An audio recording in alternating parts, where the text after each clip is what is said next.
Hey guys, Diana here from strategicfinances.net, helping stay-at-home mompreneurs create more cash flow and implement better financial strategies. So I wanted to share this tip with you today. If you don't know, if you've never heard me say it or you've never heard it before, now today's Friday and right now I'm on lunch break, and I just wanted to share this information. Now, if you're in a place where you are trying to reach financial goals, maybe you're trying to save an emergency fund, or you're trying to improve your credit, whatever your financial goals are, I want to share a way that you can actually increase your cash flow from what you're already doing now. So, for example, you may be working a job and you may also have a side business, right?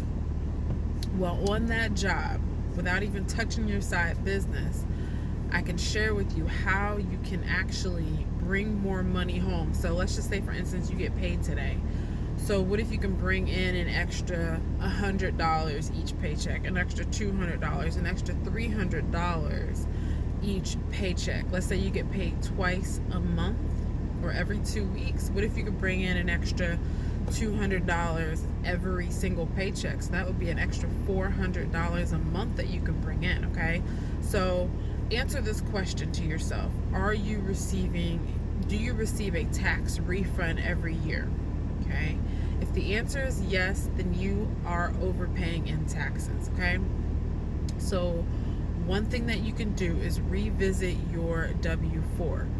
The IRS suggests that you revisit your W-4 every year and or as your situation changes, okay? Whether if you start a business, if you start a new business, if you have another child, if you get married, if you get divorced, if your situation changes, you should revisit your W-4. I did a video on how to fill out your W-4. This is the easiest and most simplest way to fill out your W-4. I'm going to leave the link to that video that I did below. I want you to click that link and I want you to watch it, and I want you to go through how I told you to go through and fill out your W-4 according to your specific situation, okay? Answer the questions according to your specific situation, and then see what your results are, and go to your HR department at your job, give them your updated W-4, and just see how much more money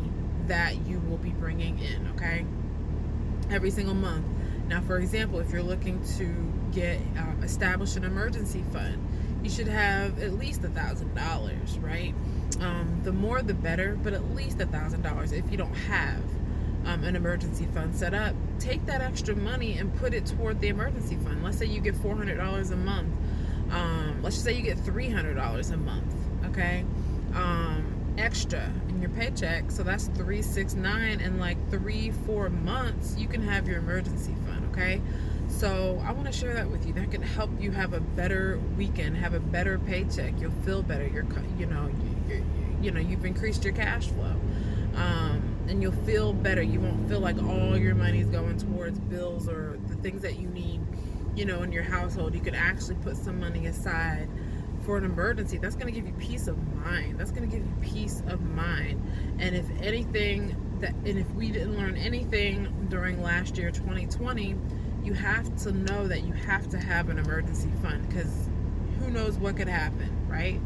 You always want to be prepared. So take that tip, implement today. Click the link below, look at the video I did on how to fill out your form W-4. Take that information, increase your cash flow with what you're doing right now. And I look forward to seeing you in the next video. Enjoy your weekend. Have a great day. Bye.